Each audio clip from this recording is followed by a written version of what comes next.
दुकान खुली हुई है। ये शोरूम जो है लखनवी चिकन का बहुत शानदार शोरूम खुला है। मुझे लगता है कि मुंबई के लोगों के लिए बहुत बड़ा तोहफा है ये। जो लोग लखनऊ जाते थे खरीदने के लिए, उनको खुद मुंबई के अंदर इस कोलाबा में ताज के बगल में इतनी शानदार जो शोरूम का बना हुआ है, तो मुझे उम्मीद है कि बहुत लोगों को खुशी इस बात की होगी। और मैं बहुत ही मुबारकबाद देता हूँ। बहुत सारे साइड डिज़ाइन के एजुकेशनल कपड़े यहाँ पर हैं। तो मैं तो लोगों से कहूँगा, पूरे मुंबई के लोगों से आइए आप लोग कमाल मेंशन में, इस शोरूम में आइए आप लोग। लखनऊ या और कहीं जाने की ज़रूरत नहीं है, आपको बहुत शानदार कपड़े यहाँ मिलेंगे। किस तरह का बॉन्ड शेयर करते हैं आप के साथ उस बारे में अगर कुछ शेयर करें? नहीं, देखिए भाई, मैं शेयर की मतलब मुबारकबाद दूंगा इनको। बहुत अच्छे कपड़े बने हुए, देखिए आपके कपड़े देखिए कितने शानदार इन्होंने पहने हैं। इन्हीं का मैन्युफैक्चर किया हुआ है। सारी वीविंग, सारे कपड़े सब ये लोग खुद बनाते हैं। तो ये बहुत ही खुशी की बात है सबके लिए। आ गया है, मुंबई के लोग भी बहुत फैशनेबल हैं। जी जी जी। और मुंबई में तो हर तरह का लोग रहते हैं, बाहर के लोग आते हैं।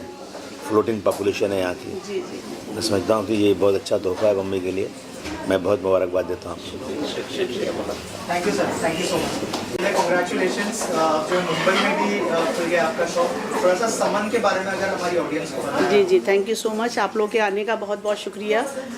मैं रुखसार हूँ, I am Rukhsar and founder of Saman Chikan from Lucknow. ये हमारी जर्नी पिछले 26 साल पहले स्टार्ट हुई थी। तो बड़े स्क्रैच से काम स्टार्ट किया था। देन जैसे जैसे लोग जुड़ते गए, एक्सपीरियंस होते गए, अच्छी टीम बनती गई, आर्टिज़न का साथ मिलता गया, तो काफ़ी अप्रोच किया, बहुत सारे एक्सपीरियंसेस हुए, बहुत सारी चीज़ें सीखने को मिली, डिज़ाइनर्स के साथ काम किया। लेकिन क्या होता है ना, जब आप इनिशियली स्टेज से काम करते हैं तो आप उतना अचीव नहीं कर पाते। तो वो जर्नी जो थी थोड़ी पेनफुल थी, काफ़ी स्ट्रगल था। लेकिन ओवरऑल जो है अच्छी टीम जब हो जाती है तो उसका बड़ा बेनिफिट होता है, फिर उसका सपोर्ट होता है और आपको एक्सपीरियंस बहुत अच्छे हो जाते हैं। तो बेसिकली हमने जो काम स्टार्ट किया था, तो हमने पूरा एक्सक्लूसिव रेंज स्टार्ट किया था और हमारी अपनी मैन्युफैक्चरिंग प्लस हमने हमेशा हैंडीक्राफ्ट को प्रमोट किया, क्योंकि हम मशीन, सिंथेटिक, आर्टिफिशियल ये सब चीज़ें अवॉइड करते हैं। 100% कॉटन पे काम किया, 100% शिफॉन पे, जॉर्जेट्स पे, लाइक फैब्रिक्स की वैरायटी हम लोगों ने बहुत ज़्यादा वेरिएशन की, क्योंकि नॉर्मली चिकनकारी में होता है ना, बहुत ट्रेडिशनल काम है, तो इसमें आप बहुत ज़्यादा जो एक्सपेरिमेंट नहीं कर सकते हैं। तो लाइक हम लोगों ने बहुत सारे एक्सपेरिमेंट किए, उसमें फेल भी हुए, उसमें बहुत सारी अचीवमेंट भी मिली। तो ओवरऑल जब आपको एक्सपीरियंस होता है तो वो जो आपके डैमेजेस और जो आपके इश्यूज़ होते हैं वो आगे जाके आपको एक लर्निंग देते हैं, एक एक्सपीरियंस देते हैं। तो उसमें हम लोगों ने काफ़ी कुछ एक्सपीरियंस किया। फिर जो जो फॉल्ट हम लोगों की थी, वो एरर थे, वो सब माइनस होते चले गए। क्वालिटी कंट्रोल किया, फैब्रिक में वेरिएशन की, फ्यूजन किया। चिकनकारी में आप बहुत ज़्यादा फ्यूजन नहीं कर सकते हैं, क्योंकि प्रोसेस बहुत लंबे हैं। इसमें 10 to 12 प्रोसेस होते हैं जो आप इन हाउस नहीं करा सकते हैं। हाँ, इसका जो सबसे वर्स्ट पार्ट है वॉशिंग है, जो केमिकल ट्रीट से होता है, उसमें डैमेजेस के बहुत चांसेस हो जाते हैं।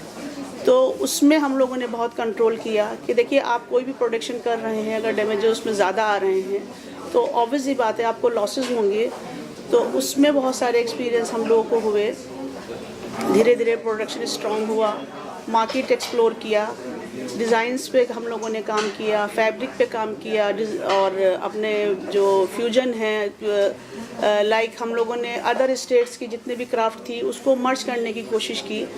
जैसे अपना अजरक के साथ हम लोगों ने फ्यूजन किया, कलमकारी के साथ किया। तो ये सारी वेरिएशन और ये सब चीज़ें क्लाइंट को थोड़ा अट्रैक्ट भी करती हैं। न्यू आप बहुत ट्रेडिशनल काम अगर कर रहे हैं तो उसमें कितना आप जो है वेरिएशन ले आएंगे, नहीं ला सकते। और उसके अपार्ट जो चीज़ें हैं कि इतना उसमें प्रोसेस लंबा होता है, तो आप उस चीज़ को जो है नहीं, उसमें एक जो ट्रेडिशनल चलता आ रहा है कि वॉयल पे बनना है, मल पे बनना है, प्लेन बनना है, तो आज भी मार्केट उसी पे मूव कर रही है। हाँ, चंद लोग हैं जो एक्सक्लूसिव कर रहे हैं और उसमें वेरिएशन डाल रहे हैं, तो वो काम हम लोगों ने बखूबी किया। एक सबसे बड़ा टारगेट मेरा ये था कि जो बहुत अच्छा चिकनकारी है, हैंडक्राफ्ट जितना भी अपना आइटम बनता है, तो या तो वो हाई एंड डिज़ाइनर्स या हाई एंड स्टोर्स, उसको एक बजट में लाना, उसको कंफर्टेबल जोन देना, उसको कलर्स वाइज, चॉइस वाइज। देखिए, आप कोई भी काम करते हैं, जब तक आपकी अपनी चॉइस अच्छी नहीं होती है, आपके अपने थॉट अच्छे नहीं होते, तो आप उस चीज़ को प्रैक्टिकली नहीं उतार सकते हैं। तो उस पर बहुत वर्क किया हम लोगों ने कि उस चीज़ को, क्योंकि आजकल इतना फास्ट मूविंग फैशन है कि लाइक आप हर टाइम जो है आप हाई एंड पे नहीं जा सकते हैं, हर टाइम आप हाई एंड डिज़ाइनर्स के पास नहीं जा सकते हैं। तो उसको हम लोगों ने बहुत बजट में लाने की कोशिश की कि अपना जो एक मास प्रोडक्शन उसमें होता रहे और अपने पास जो एक 600 आर्टिजन लगे उनको कंटिन्यूअस काम मिलता रहे। देखिए, आप एक पीस बना के शेल्फ लाइफ दे दें, वो कोई लॉजिक नहीं होता है। मेरा एजेंडा शुरू से ये रहा कि मेरे पास जितने आर्टिज़न हैं उनको कंटिन्यूअस काम मिलता रहे, उनका फ्रीक्वेंसी रहे, उनको कभी बैठना नहीं पड़े। अदरवाइज़ क्या होता है, नॉर्मली आपने कुछ प्रोडक्शन कराया, उसमें फिर आप स्टक हो गए, वो आपको मार्केट नहीं इतना अच्छा रिस्पॉन्स मिल पाया।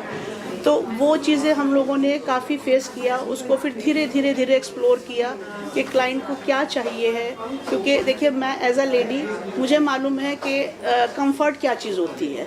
तो फैशन आप जब करते हैं उसमें अगर कंफर्ट नहीं है तो आप हार्डली 1-2 बार उस ब्रांड को यूज़ करेंगे या उसके तरफ जाएंगे, अदरवाइज़ आप अवॉइड करने लगेंगे। लेकिन जब आप उसमें एक कंफर्ट डाल देते हैं, एक फ़ील अच्छा डाल देते हैं कि डिज़ाइन के साथ, वैरायटी के साथ और क्वालिटी के साथ, कंफर्ट के साथ जब आप प्रोडक्ट कोई लॉन्च करते हैं तो ऑब्वियस सी बात है, लोग उसको अप्रिशिएट भी करते हैं, उसका रिस्पांस भी अच्छा आता है। तो उस चीज़ पे मैंने बहुत काम किया है। एज ए लेडी कोई भी सैंपल होता है, पहले मैं उसको खुद ट्राई करती हूँ। इनफैक्ट मुझे कोई कट या कोई फिनिश नहीं पसंद आती है तो मैं उसको 10 बार रिजेक्ट करती हूँ। देन उसके बाद जब बिल्कुल परफेक्ट हो जाता है तब फिर मैं उसको अपने प्रोडक्शन में तब मैं उसको स्टार्ट कराती हूँ। क्योंकि क्या होता है ना कि अभी आपको आइडिया नहीं कंफर्ट क्या चीज़ है, तो आपने लॉन्च कर दिया, वो प्रैक्टिकल चीज़ नहीं है। अब आप फैशन के साथ प्रैक्टिकलिटी दे रहे हैं, कंफर्ट दे रहे हैं, तो ऑब्वियस सी बात है उसमें बहुत ज़्यादा एप्रिसिएशन भी मिलता है और फिर आपके पास रिपीट क्लाइंट भी आता है। तो वो सब चीज़ों पे काम किया, प्लस क्वालिटी हम लोगों ने बहुत कंट्रोल करके किया कि क्वालिटी ख़राब नहीं होनी चाहिए, बजट में एक अच्छा बजट होना चाहिए। हाई एंड पे गए हैं तो उसको ओवरऑल बहुत अच्छी फिनिशिंग के साथ पूरा बिल्कुल एक्सक्लूसिव।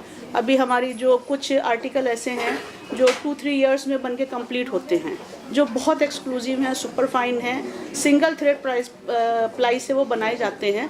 तो उसकी एक साड़ी या एक ड्रेस की जो ड्यूरेशन होती है, जो हमारा बनता है, उसमें 2-3 इयर्स लग जाते हैं। मतलब इतना हम लोगों को वेट करना पड़ता है एक अच्छे प्रोडक्ट के लिए, तब जाके हम उसको सर्व करते हैं क्लाइंट के लिए। अदरवाइज़ ऐसा नहीं है कि मशीन में डाला है, आपने इधर डाला, इमीडिएट बन के निकल गया है, वो सिनेरियो नहीं है। इसमें बहुत टाइम टेकिंग वर्क है, बहुत टाइम लगाना पड़ता है, पेशेंस रखने पड़ते हैं एक अच्छे प्रोडक्ट के लिए। ऑब्वियसली बात है, जब आप इतना टाइम लगाएंगे, इतना आप लॉन्ग प्रोसीजर में डालेंगे तो आपके डैमेजेस भी बहुत ज़्यादा होंगे। तो उसमें वो भी बेयर करने पड़ते हैं कि हमें अपने क्लाइंट को एक अच्छी चीज़ प्रोवाइड करानी है, कंफर्ट के साथ करानी है और फैशन के साथ करानी है कि जो आपका लेटेस्ट चल रहा है, जो मार्केट के अकॉर्डिंग चल रहा है, जो टाइम के अकॉर्डिंग, वेदर के अकॉर्डिंग। अभी जैसा मुंबई के लिए हम लोगों ने प्लान किया तो यहाँ पे मौसम के लिहाज से देखा जाए तो बहुत गर्मी है, बहुत ज़्यादा वेदर है, तो उसमें हम लोगों ने कॉटन प्रेफर किया है, शिफॉन्स है, जॉर्जेट्स हैं, तो सिल्क थोड़ा अवॉइड किया है, यहाँ पे टसर अवॉइड किया है कि मॉइस्चर होता है। तो वो सारी फ्रीक्वेंसी देखना, मार्केट की स्ट्रेटजी देखना कि मार्केट में क्या चाहिए, क्लाइंट को क्या चाहिए। सिटी वाइज भी थोड़ा सेग्रीगेशन किया है हम लोगों ने कि किसी सिटी में कोई चीज़ अच्छी होती है तो वो लोग पसंद करते हैं। जैसे अपना आप अगर हैदराबाद या उस साइड में जाइए तो थोड़े से डार्क कलर, थोड़ा सा आपका सिल्क हो गया, तो बनारसी के साथ तो वो वेरिएशन ज़्यादा चलता है। मुंबई में कि जैसे अपना कॉटन बेस अपना स्टफ़ हो गया, कंफर्टेबल हो गया, तो वो सारी चीज़ें जो है वो आपको प्लान करनी पड़ती हैं, शेड्यूल बनाना पड़ता है, उसके अकॉर्डिंग फिर काम होता है। और प्लस हमारा जो भी आर्टिज़न है तो उसके लिए हम लोग चाहते हैं कि एक अच्छा प्रोडक्शन निकलता रहे। अभी हम मेरा फ्लैगशिप स्टोर जो है वो मुंबई में है, लखनऊ में है। देन सेकंड स्टोर हमने मुंबई में लॉन्च किया है। अभी नेक्स्ट मल्टीपल सिटीज़ में भी हम लोगों की प्लानिंग है, तो उसके लिए हम लोगों को बहुत सारे डिज़ाइंस और प्लान्स और फैब्रिक, उसकी जो भी आपको शेड्यूल या जो भी आपको प्रोजेक्ट करने हैं उस पर भी काम चल रहा है, क्योंकि हमारा एजेंडा है कि हमारे पीछे जो 600 to 800 आर्टिज़न काम कर रहे हैं, तो उसको फ्रीक्वेंसली देना, उसको काम देना, उसको अच्छे से जो है, ऑब्वियस ही बात है, देखिए एक ब्रांड के पीछे कितने लोग लगे हुए हैं, तो अब उनका सपोर्ट है तो हमें उनको रोज़गार भी देना है, उनकी जो है उनकी जितनी भी नीड्स हैं, बेसिक चीज़ें हैं, उनको भी उनकी रिक्वायरमेंट जो है वो भी पूरी करनी पड़ती है। तो ऐसे आपके पास एक अच्छी टीम होती है तो आपके पास एक अच्छी क्वालिटी का प्रोडक्ट भी आ जाता है। तो साथ ही और एक चीज़ें पहुँच रही है, क्या कोई एक्टर्स के साथ कोलैबोरेशन करने का प्लान है जो आपके बनाए हुए कपड़े में दिखाई दे? जी जी जी, अभी तो फ़िलहाल सच नहीं है, लेकिन इन फ्यूचर हम लोग प्लान कर रहे हैं किसी न किसी सेलिब्रिटी को।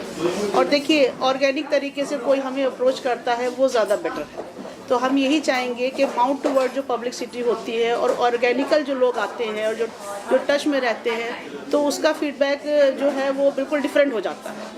और देखिए, बाकी पेड या वो सब चीज़ें तो वो तो आप समझ ही सकते हैं।